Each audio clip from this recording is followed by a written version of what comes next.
I'm not ready to go live. I am live, but I'm not ready to go live yet. I'm just getting comfortable. Um, as comfortable as I can get.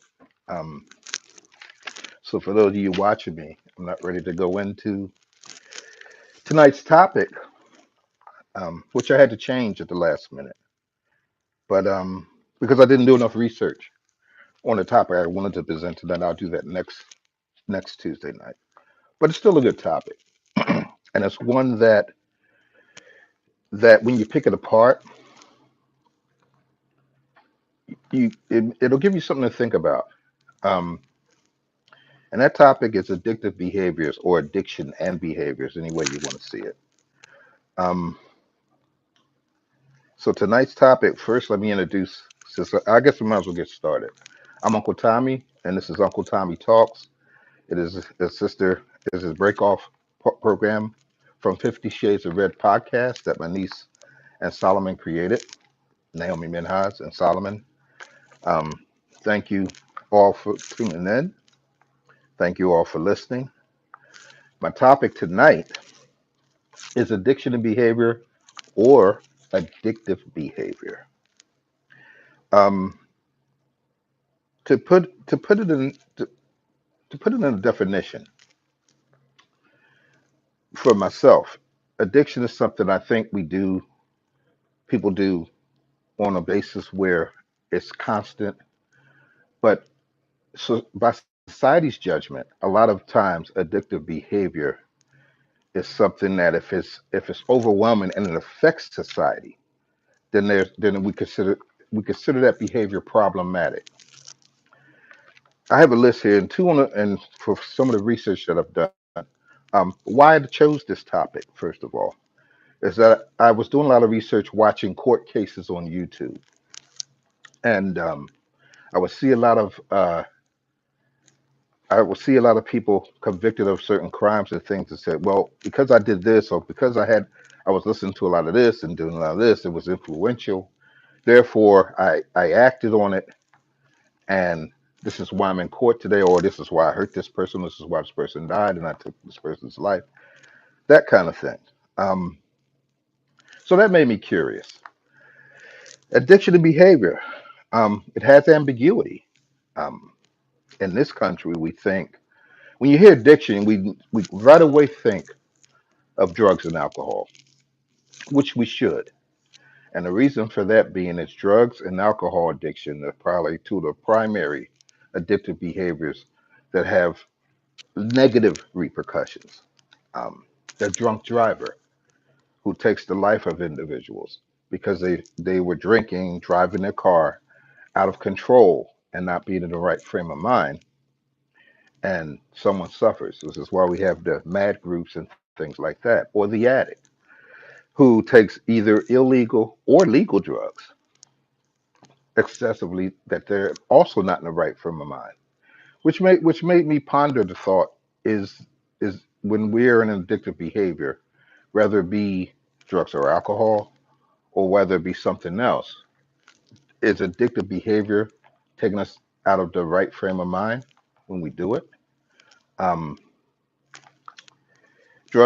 drugs and alcohol are at the top of the list. Drugs and alcohol are addictive behaviors that have been addressed in this country. There's a lot of anonymous groups for different behaviors that we do that we consider addictive, that we can't, I guess, that we can't control, or even better, that we refuse to control. Um, so they come up with a lot of anonymous groups. There's a lot of people who bank on it, and they go and start up organizations and things like that. That either you can pay or it's voluntary or whatever. So they can suppress the addictive behavior, which means that it'll make you a better person. You'll be what they consider recovered. You can start your life over again in a better frame of mind. You won't have that hanging over your head, so forth and so on. And everywhere you turn, there's either an anonymous group for either one of those. And they're good groups. They definitely serve their purpose for the person who's addicted to either these two entities and is out of control. But what fascinated me is there's so many addictions um, that we may just take lightly. There's addictions to shopping. Um, I think one of the addictions, and there's an organization for it, gambling. Gambling addiction, I think Vegas preys on it. It doesn't get, it's a high, let's say it this way, there's a hierarchy. You know, you have the drugs, you have the alcohol, and then gambling. You have the person who is an obsessive gambler because, and the attitude is understandable because we think because we may gamble and we win and we make more money and the bottom denominator is being monetarily better than what we come into. We may be that lucky person that gambles, wins big, and we're happy and everybody's okay. Um, and then you have the gambler who is persistently gambling. I, case in point, I have a friend I haven't seen in so many years, and I remember we used to go to um, Atlantic City, and he loved pike out poker, and he loved table gambling, and he made good money. Um, for he was financially secure, but the obsession of being even better financially overwhelmed him. And as they say with casinos and things like that, the house always wins. So he needed somebody to drive. That's how I wound up joining him. I normally drove to New Jersey and drove back. He said, "All right, look, man, you know, you're my buddy. With lifelong friends. Blah blah blah. Can you drive me to Atlantic City? You know, I want to play the tables and things like that." So okay, I go along, tag along. And I remember one night he became so obsessive that he kept running to the Mac machine, ATM machine, whatever, to extract cash. You know, as a close friend of his, I never knew that it was as severe as it was until that one night. And he lost a lot of money. I mean, thousands. He was depleted financially, and so we drove back, and he was trying to figure out. He said, "Man, I don't know how I'm going to pay my mortgage and things like that." And I looked over at him and I said, "Wait a minute, you squandered that much money?" I Because I wasn't really paying attention to it. I wasn't. Again, I'm the driver, so I wasn't really trying to supervise him. But he was very concerned. He was very upset. He said, "How am I going to explain it to my fiance?" All of these things, and I didn't. I wasn't financially in position to help him, and I really didn't know what he was going to do at this point. So, but he was very concerned. Um, the only advice I could give him is to seek help so it doesn't happen again once he recovered from it. But he was afraid to explain it to his better half and things like that. Um, and I felt really bad for him. But I had advised him maybe get some professional help, seek counseling. There are anonymous groups for all kinds of addictive behaviors, and of course they have a gamblers group that you can go to or talk to a therapist or something like that. And I believe it's just like any addict on any platform. He really didn't take it to heart. Um, and we kind of drifted away because he loved going to Atlantic City. I knew what he was setting himself up for, and I just did. In the end, I just didn't really want to be a part of it. You can't make a person stop being addictive to whatever it is that they're addicted to. Um, I had another friend who loves food. This individual had some health issues. I Years ago, a couple of years ago, I had a heart attack, and I knew I had to get some diet and exercise started. But I never had a real passion for eating. And I was talking to him, and he said, "Oh yeah, man, I have stents in my heart valves and things like that.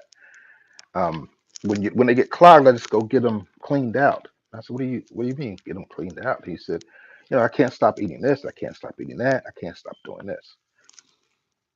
So I said, "Well, my rationale was it defeats the purpose. If you're going to go through," And I have stents in my valves in my heart, and I'm thinking, um, as, as uncomfortable as that was to have that procedure to have, um, you're going to compromise that by eating what, by going off the reservation as far as food goes, dismissing what your nutritionist told you to do, and put yourself at risk, um, and eat what you want to eat, and then your whole rationale is, oh well, if it gets that way, I'll go get it cleaned out. What if you don't make it to the doctor to have this procedure done or to get it cleaned out or whatever it is? And just listening to him, I didn't think that. The only conclusion I can come to that he's just addicted to food. That he loves the banquets and the all you can eat buffets and things like that. He loves to eat. He's extremely heavy for his stature, and he just couldn't get enough food. So the the desire to eat, even though it placed himself in peril, outweighed the rationale of staying healthy. And it made me, it was a head scratcher for me for quite some time. I said, wow, I can't do that. I wound up dropping over close to 70 pounds just because I had the heart attack. And here's this man saying, oh, I've been there and done that. I'm going to keep eating and I'm going to eat what I desire. I just got to do it. And that was it. Like any addiction, the whole thing is that he just has to do it. Cigarette smoking is something that's been around for decades. Um, just like drugs, just like liquor, been around forever. Um, my dad used to be a smoker. God rest his soul. And back then you didn't have the warnings. It's almost like society waits for someone to die as a direct cause of cigarette smoking for groups to get together and say, listen, we need to warn the public that cigarette smoking is bad, that cigarette smoking is no good. Yet it's still a multi-billion-dollar industry. Um, and where I'm going with all of this is that if someone's addicted to something, it is really hard. If that's their deepest passion, if that's their internal sin, it's really hard to get them not to do it. People walk around smoking every day. It's just so commonplace. We don't even. I mean, we don't even pay any attention. We can stop people from going into facilities and things like that and smoke, but they walk outside and they light up and everything like that, knowing the repercussions could be cancer or anything related to their smoking addiction. But we still sell billions of dollars worth of cigarettes every year annually. Um, and I process all of these things. I'm thinking, um, is society more concerned with the cigarette smoker and the alcoholic and the drug addict as opposed to the person, for instance, the person that watches porn and at home? We with all of the devices we have and with the technology we have today, you can just sit in your own house and do whatever you want. And I've had this discussion with several individuals, several very intelligent individuals, and a few of them said, well, as long as they're doing it in their own home and it doesn't affect society as a whole, why care? Why bother?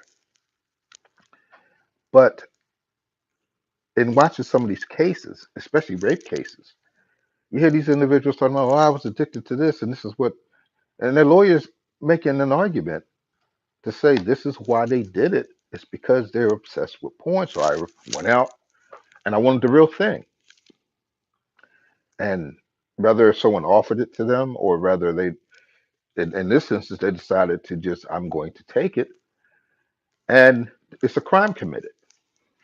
You know, so it was interesting to see that argument that I watched so much porn, I just had to turn into a rapist or a child molester or something like that because I'm over obsessed with porn. Yes, sinful temptations are going to be out there. Um, there's no way about it. That's just capitalism at its best. It's going to be there. Um, how we, and each individual is different. So how we respond to these things that's out there is what's the biggest concern. Um, and the funny part when I was researching that YouTube court case is that he this individual constantly talked about why he did it at home, why he does it at home, and it's this and it's that. Um, I guess what I'm trying to say is there any type of preventive maintenance that if we hear someone obsessing over something that it could be danger, maybe we may offer a tip or advice like, do you think it's out of control? Just a simple question like that. Do we think that you're doing this too much? That it could be a problem not just for yourself, but for society as a whole? And also, should addiction be should any addiction be concerning only if it affects society? Or should we both be concerned about society or the way it would tear us down as people or destroy our families? Just like with the gambling thing, he had my buddy had to explain at home why he gambled and lost the mortgage and whatever. And you know it has ripple effects to other people. Um,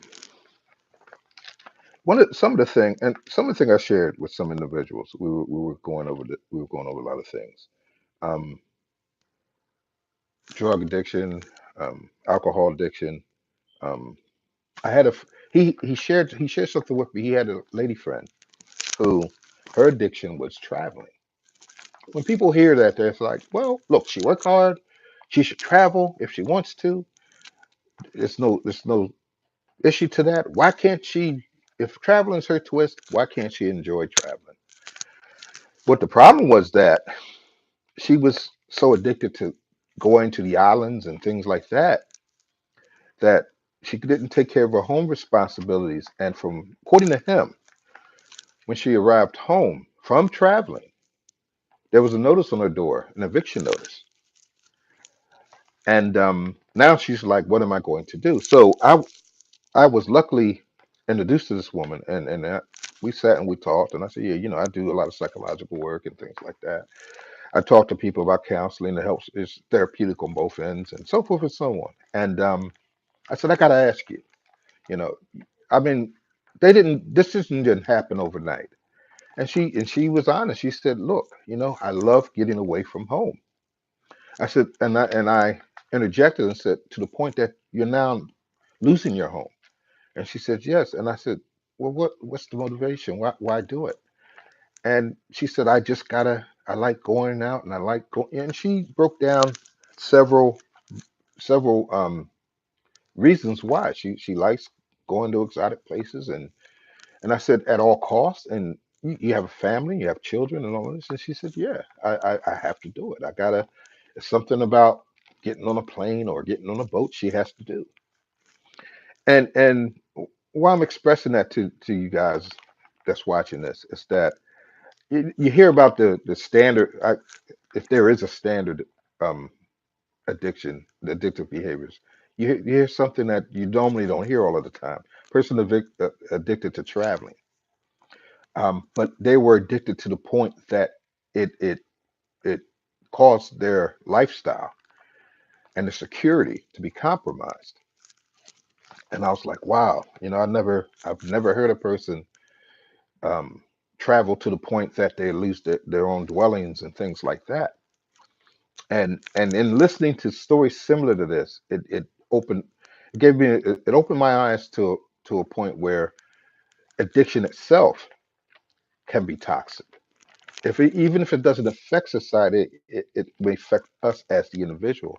I think when you're not comfortable, if you're doing something excessively and you're not comfortable with it, and it becomes a form of addiction, then maybe you should discuss it with a close friend, or even better, talk to someone professional and see what kind of resolution you can say. "Hey, look, I do this all of the time, and I'm not happy with it, and it's this and this and this," and see what kind of resolution you can get or treatment you can get, because you don't want it to get to a point where you're evicted or or you become an addict to that, because addiction has that ambiguity. It's not just the drugs, it's the alcohol, the cigarettes, it's all kinds of things. Um, I talked to a woman that is an obsessive shopper. She loves to shop. She's a friend of mine. She'll go on all of these sites online, have stuff ordered. Um, and I hate to admit this, it's just she burnt a company and had it sent to me because I guess because they wouldn't send it to that address, and I allowed it to happen. And I said, "What? You got stuff you haven't even worn." She has brand new clothing she hasn't even worn yet. She has a room dedicated to where she lives with just clothes. It's like walking into a department store. And I said, she said someone asked her because she didn't have a car at the time. Why don't you have a car? She says, I wear my car. In other words, she's saying I have enough clothing that it supersedes the price of a new car. And she has, I mean, I can't tell you, maybe 200, 300 pairs of shoes. It's just all kinds of stuff. Um, what I found out that happened, I didn't think. Maybe people are like, well, if that's what she wants to do, that's fine. The thing is, down the line, she would spend so much money on, and I'm talking about high end clothing, not knockoff stuff. She order stuff from New York and all this. Down the line, when she needed monetary get to, when she needed to be monetarily tight with something, or she couldn't pay for something, all her money got poured into buying clothing. There was no build for security. So one day I was over at home and we were casually sitting there. And I said, and that subject matter came up about when she needed money at that time, and she didn't know what to do and all of this stuff. And I said, you always, maybe 4 out of 5 times a week, you're buying clothing. You're a disabled person, so you're not generating taxable income. Um, so when you get your allotment, you go shopping. And I said, why don't you do you, well, first I said, do you think, and I said it as a friend, I said, do you think that's addictive? All of these clothes, you got clothes you bought, you tried them on when they came, and then you don't wear them ever. And she denied it. She said, no, it's not that. I just like to shop, and I'm from New York, and she lives in Philadelphia now. She's like, in New York, this is how I used to live, and I gotta have this, and I gotta have 50 leather jackets and just all kinds of stuff. And I'm sitting there listening to it, and I'm thinking that has to be addiction to the point where you're spending more than you're taking in, and you keep doing it. And then when financial needs come about, you don't have the resources to handle them. What are you going to do? Start a sale with all of the things you purchased? So as a friend, I was concerned. I just thought that was simply extreme to spend money you can't afford to spend on clothing you just simply don't wear because you're home all the time. And each week you're ordering things. You're ordering clothes. You're ordering clothes. You're ordering clothes. And I mean, she said, "Yeah, I used to be a tailor, and in New York, I was doing some tailoring, and my family, we come from a family with some sort of aristocracy and so forth so on. And I didn't want to dig deeply because she's a really good person. I didn't want to dig deeply into how she got here in the city and all of these things, you know. Um, so um, she just, she would shop and probably to this day keep shopping. But the cost of it is that she has a daughter. The cost of it is that there's nothing saved. Everything goes into the clothing. She hasn't saved anything in case in point. She issue when she finally had a car. She had an issue with a car and couldn't fix it and had to get rides. But she got tens of thousands of dollars in clothing sitting around her home. And of course, you can't tell people how to spend their money. You just can't do that. Um, but the obsession to have clothing that you even don't even wear, I didn't see the rationale in all of it.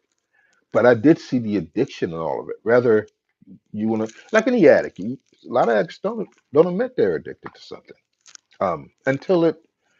until either you get an intervention like they have on TV, some family group together and decide, let's go see so and so and see if we can intervene because they love you and they want you. They see that this is the self-destructive practice that you're doing, so they want to intervene so you don't totally go all the way out um, and try to save you in some aspects. Um,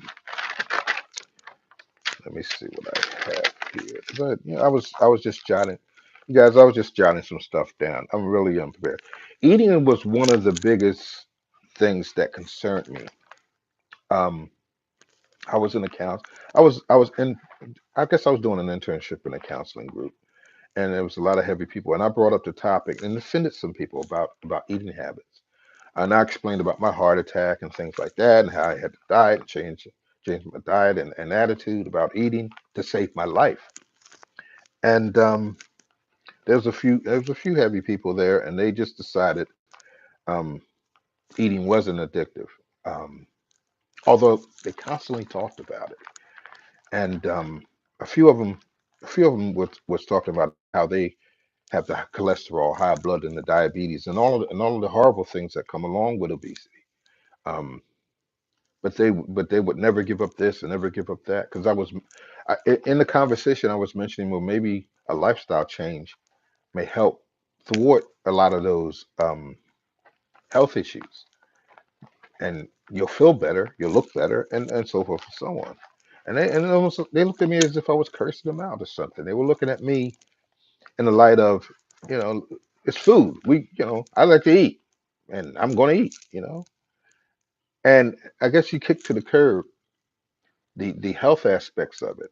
I'm not saying you can't have the burger or whatever it is that you desire, but obsessively having something to the point where your health becomes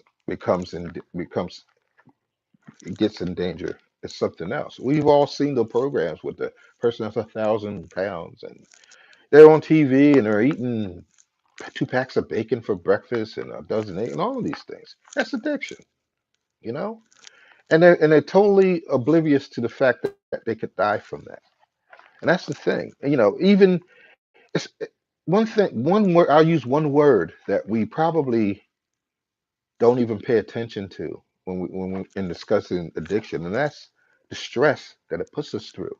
That we are out of control. Be it shopping, be it sitting at home watching porn, be it drugs, alcohol, be it travel, be it anything. Um, if you're not comfortable with it and you keep doing it, it's gonna put on a burden of stress to your life, which is also detrimental to good health. You're gonna stress out because I think, internally know this is wrong, but I do it anyway. And we're good for trying to rationalize poor behaviors. Myself included. We all do it. Yeah, I do this because I work hard and I make money, and why shouldn't I go do this and go buy that? And sometimes we get it. We get to a point to obsession where it gets above our means, and it becomes regret, and then becomes stress, and you know, it's just really not healthy. One addictive um, platform I want to talk about. I'm probably gonna get knocked for this, but I'm gonna say it anyway. Is music. Um, I was researching something about the Columbine killings, which everybody agrees that it was tragic. And I was listening to some of the psychologists who spoke on how the two young men, before taking their lives, took so many lives. Um, um, what got me was that they were listening to certain types of music. This is not a knock on whatever you listen to. Remember, this is about addiction. So the argument in this situation was they listened to certain types of music, became influenced by it, and acted according to the music. Charles Manson, for those back from my generation, and you millennials can look it up online on practically any site, was influenced by the Beatles music. Beatles didn't intend. He Manson diagnosed the music to be something that was going to be a race war, and that's what caused him to influence people to do what they would to commit the murders that they committed. Um, Sometimes we can listen to things and become addicted to it, and this is where I'll go with this. You got some, especially in the African American culture. Again, I'm gonna get knocked for it. Um, where you'll listen to certain rap songs about dealing with the police or slinging dope or something like that. That you'll listen to, and it may be a good entertaining song, but it's just a song. But it can influence young black men to act out on it, or to establish subconsciously or even consciously their mindsets to, because so and so the rapper spits about doing this and doing that, I'll do it. Maybe I'll give it a try. Um, when I was watching court cases, and then why I'm reflecting on this is when I was watching court cases, a few of the guys I guess they were dope dealers, and they wound up shooting someone, and it became a snowball effect. So they're in court, their lives on the line, and one of them was talking about how it was either a Tupac song or something about shooting, slinging, or whatever. It was some rapper, and the whole rap bar was the bars they were rapping about was totally violent, totally drug dealing, and all of these things. And they said in court, I listened to it every day, all day, um, and it just influenced them. We don't know what's going to go through the minds of folks. This isn't a knock on the person producing the song. They don't know how an individual is going to embrace it. So the defensive argument for these two individuals was that we were listening to it as a duo, and they acted on it, and they started robbing dealers and got into the game because the song, whatever the song was, it reflected that and how cool it was to do that, and so they embraced it as being something cool to do, and they wound up shooting one of the dealers, killing one of the dealers, and now both were in court trying to save their lives. And I guess their attorney decided, tell them you're addicted to, tell them you're addicted to the music, and you couldn't help yourself, and it had some kind of psychological effect on your behavioral effect to cause you to go out and commit these horrendous crimes. And I was sitting there like, wow, what if everybody used that platform that commits heinous crimes, that I listened to something or something influenced me, and and they said verbatim, I became addicted to this particular rapper and his message. And I was like, wow. Um, so they're saying, if it wasn't for the music, wasn't for me becoming addicted to that song, I would have never shot. I would have never went out to rob him and shoot him. Is where they stood, and they stood on that, and they were like, "This is the reason why." Didn't work out for them in the end. They're spending the rest of their lives in prison. But the point I'm driving towards is that you got people who listen to certain types of music and become addicted to the content and the lyrics of the music, that they decide to act on it, that it would affect society in a negative light, or even worse, affect themselves and in a negative light and change their lives. Um, it's all kinds of addiction. It's just I think as a society we determine, and if you're doing it in the house, we don't care. But I guess the concern is when we're out of the house and the addiction comes with us. Because I would work on jobs and hear people talk about how they can't stop doing this and can't stop doing that. and looking through it with psychological eyes, I would often wonder would that could present a problem down the line. It could. They would talk about it like, yeah, well, I do this and I can't get enough of doing this, and I'm gonna do it till I die or something like that. It wasn't something completely pleasant, but it was something that could cause them to not be themselves. It could cause. It's almost like any drug you would take. It influences your behavior, and I think that's the thing that that in some instances we may consider it not so substantial, but it's like any plant; it'll grow, and it may grow into a negative. It may go into something negative or something toxic.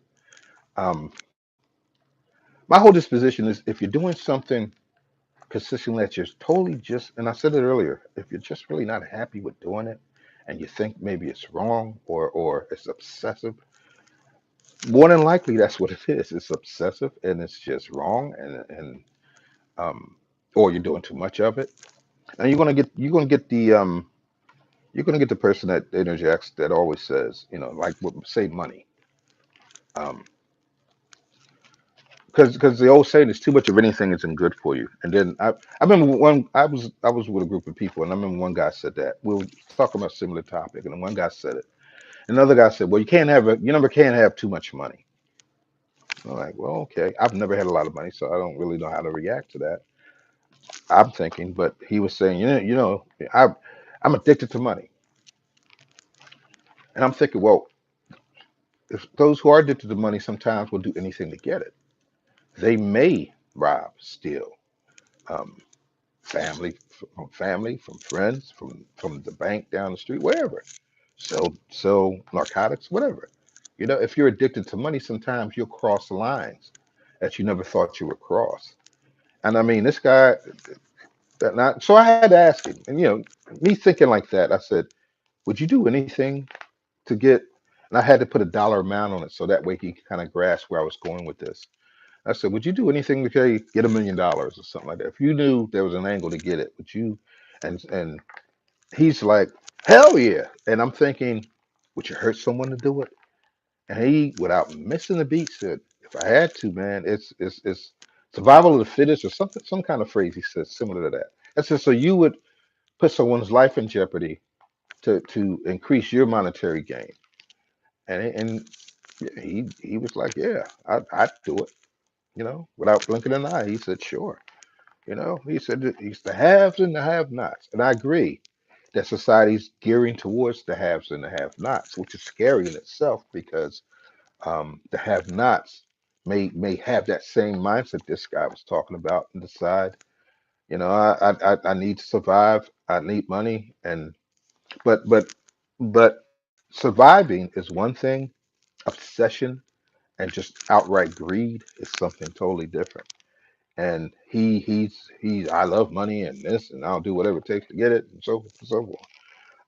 And you got people walking around just like that they may be comfortable, monetarily comfortable, but decide to be, I gotta have money.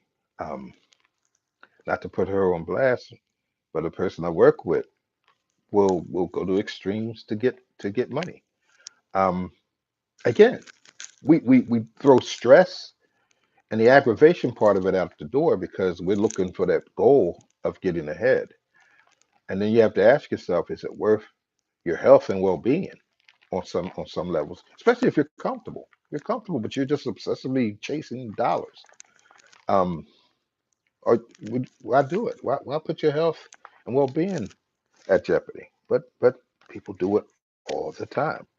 Um, and people would say, well, it's money because money is the denominator that in this world, not just this country, that we measure everything by. We just do. You know, it's the haves and have-nots. We measure everything by it. Um, Most criminal behaviors are based solely on money. You know, um, from robberies to whatever. And but for that person to, and I had to say that to her one day. I said, "Boy, you really just getting your grind on. I understand you, but you look like you're comfortable." And she says, "I got to chase the paper." about missing the beat. That that was the statement of the day. I got to chase the paper. And I'm thinking because she's always seeming like she's under stress or under the gun. And I'm like, wow, you're really chasing to a point that you don't even smile. That's obsession, and that can also be addiction. It's an addictive behavior. The ambiguity of addiction isn't just the commercial where there's some recovery house somewhere for the addict. Um, it's just obsessively and compulsively doing things constantly to the point that you just don't want to stop. You know, from food to drugs to pornography to even sex. Um, I won't say her name. But and I understood, and I'm going to say this, and this is out of respect. I knew someone that had a really tough upbringing, and she just pretty much would hook up with any guy and girl that she ran across. And as I unfolded her upbringing and life history, is that she never felt love. As a matter of fact, she would die. She put it in a diary, and she wound up.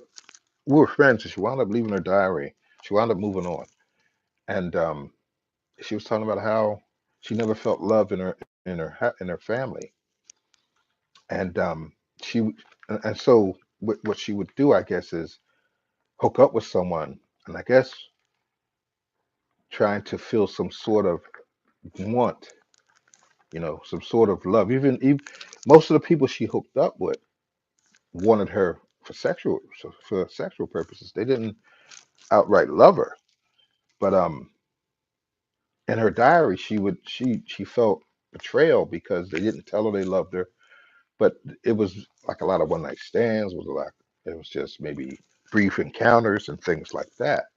So she would constantly just hook up recklessly with people in pursuit of trying to find love, which she felt, um, according to what she's written, her family didn't give her along the way. And I guess for her, the only way she could find it is just through making some satisfying someone else sexually, and didn't matter if you were female or male. I was like, wow, I never, some of us may say, oh, she's just a freak, she's just this, she's just that. She's just a person that just can never really find love, that really sought to see it. And I would wonder why from time to time she would cry. And then once I read those things, I was like, wow, she's really had it hard. Um, and she's eager to please at all costs, even if it means hooking up with someone with protection or without. Doesn't really matter. And it's a very self-destructive thing, but believe me, it's more common than we can imagine. It's more common than we think. Um, it is a form of addiction because the addictive part is you're chasing to be loved. You want love at all costs. To the point that you'll meet somebody and an hour later you're in bed with them and all of these things. And again, it's not to knock this individual, but because I understood why they were outgoing that way, to a point where it didn't matter. You didn't have to be the best looking guy or girl in this instance. You just need somebody just to be told you love them and you can have your way. And I was like, wow, it's just it's some deep psychological issues with the addictive process. It's really deep. Um, and these are some of the examples that it can it can it can really damage not so much just society, but just the person themselves, the addict, if you will. Um, and we often categorize and stereotype addicts as somebody getting high off of some substance, and it's not that. It's also a lifestyle. You can be in a certain lifestyle that's so addictive that it's overly stressing, or it harms the family financially, or it harms you financially, or it doesn't make you. It could be as simple as just not making you happy because you do it too much and you're not happy, but you still do it anyway. You know. And the thing about it is, it's hard. I think it's hard. for individuals to walk away from it. Um, we we're always good advice givers in general. We'll always tell you go seek this, go do that. As the addict, I think those people, um, it's something about the consistency of doing it that takes them away from the norm and puts them at that risk that they just can't, or puts them in a comfort zone that they have to just keep going on and on and on at all costs. You know, I think most addictive behaviors are costly. I think the person who shops and doesn't save, and then adversity comes up where they need finances. Um, they can't get them because everything, where you look around, everything I bought everything, that kind of stuff. And I had a guy ask me last, and I shared this subject, and he said, what is your addiction? And I said, probably, as you can see, it's probably jewelry. It's probably diamonds and gold. Um, he said, you can walk around with $20,000 on your neck. And I remember I was seeing my jeweler the other day. It's funny. And we were talking, and I promised her another night. We're friends, and I promised her another dinner. I took her out to dinner once, and I promised her a dinner again. And this woman was standing there, and we were joking around. I said, all that jewelry I bought, $10,000. She's like, more than $20,000. What are you talking about? I helped you get this and this and this. And the woman was looking at me like, really? And it hit me. I was like, yeah, that's a car, you know. Um, so I had to examine me first and go, yeah, I don't really need to have all that, all the diamonds and gold and stuff like that. For what? And even in seeing her, we were trying to put together something to order her, even because she orders jewelry for me, and she kind of, like you look better if you wear this and so forth and so on. And I'm thinking, I don't need it. Why? I, and then when I look at it, even when I look at it at myself now, I'm like, what was it all for? People will just my justification was, oh, I can always sell it if I get into a jam financially and all this other stuff. But it was addictive behavior at the end of the day. It's not. I can try to rationalize it as as much as I want, but it's not. That's not that. I just, you know, you just want it, and you just want more of it, and you keep buying and buying and buying. I'm thinking, well, I could have had a pretty hefty bank account, but I have a small one because, like the woman said, she's wearing her car. I'm wearing a car too, so I have a car, but I'm just saying, this is it's addictive behavior. And I think the more honest we become with ourselves about our behaviors, we have to ask ourselves, are these behaviors, or will these addictions hurt us in the long run? Um, be it shopping, be it sex, be it whatever. Will these addictions cause a life-changing situation for us that's negative down the line? Will it affect us in the social circles down the line?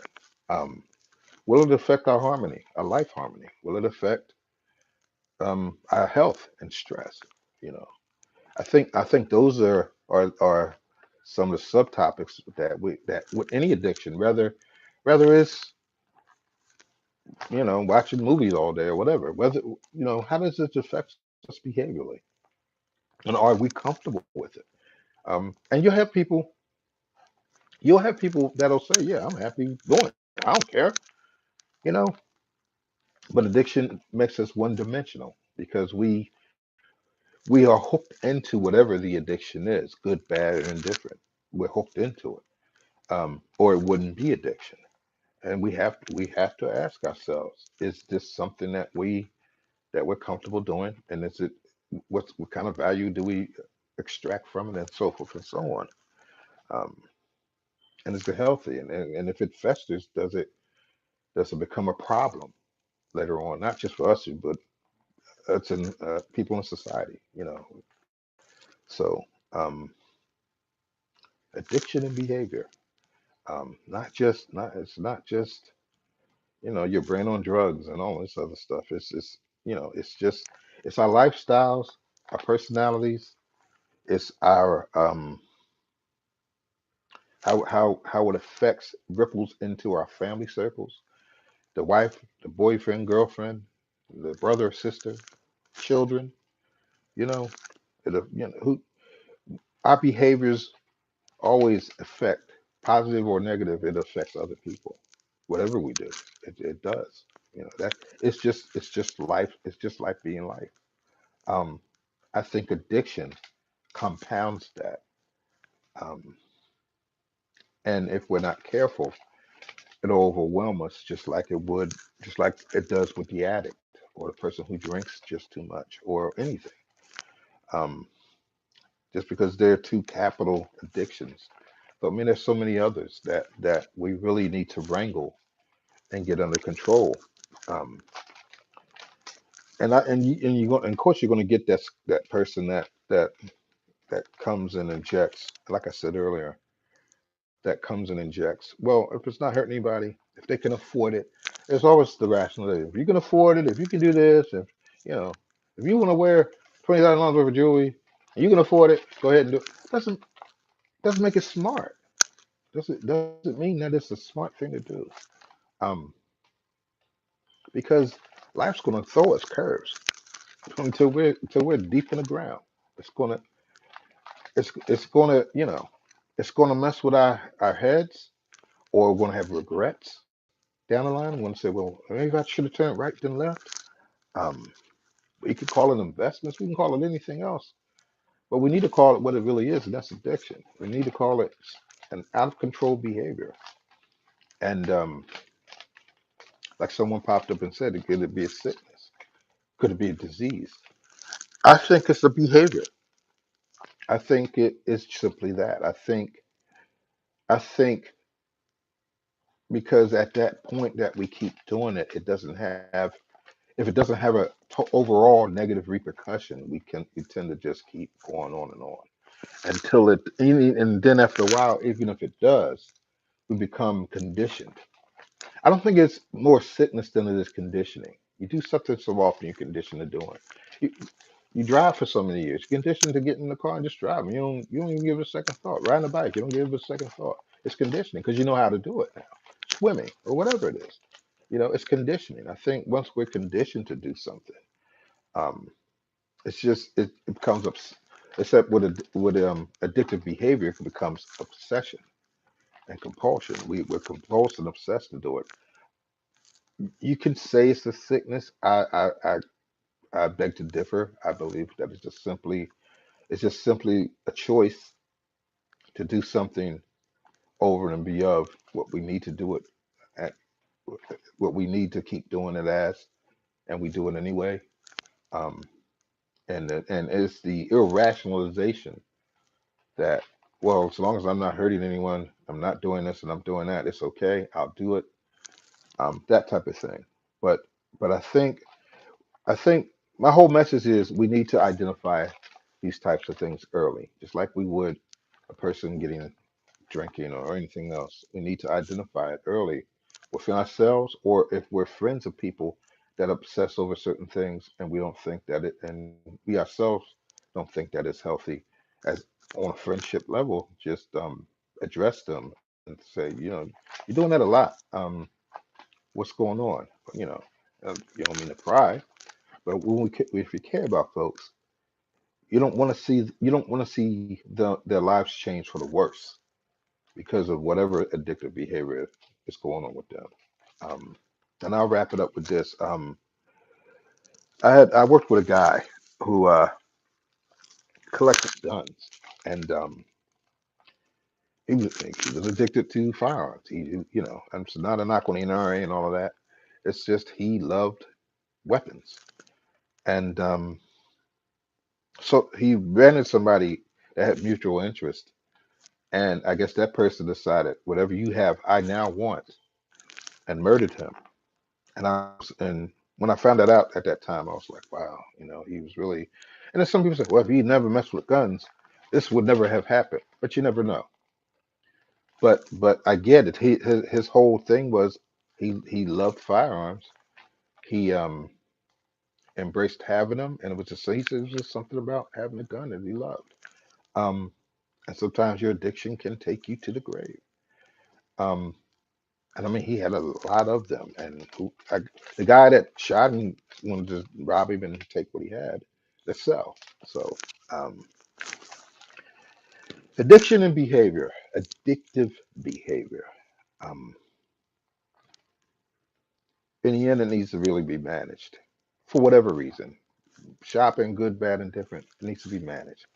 No one wants to be out of control in any area of their life. Um, and I think addictive behavior is something that is totally not in control. I won't go too far and say out of control because I don't, because it is, of course, as we discussed, there's different types of addiction. But if you are an addict on any level, rather it is getting high or whether it's drinking or whatever it is, if it's obsessive shopping, um, just take a minute and think it through. Think about other things, other avenues that you can go down that may save yourself some money. You may not have to feel attached to certain things, and you don't have to stress. So with that, this is Uncle Tommy Speaks. I'm going to shut it down, and I appreciate all of you that tuned in, and I love you, Naomi, my niece, and shout out to 50 Shades of Red podcast. I'll be talking Thursday, and I'll be talking next week. You all have a good night. Thank you.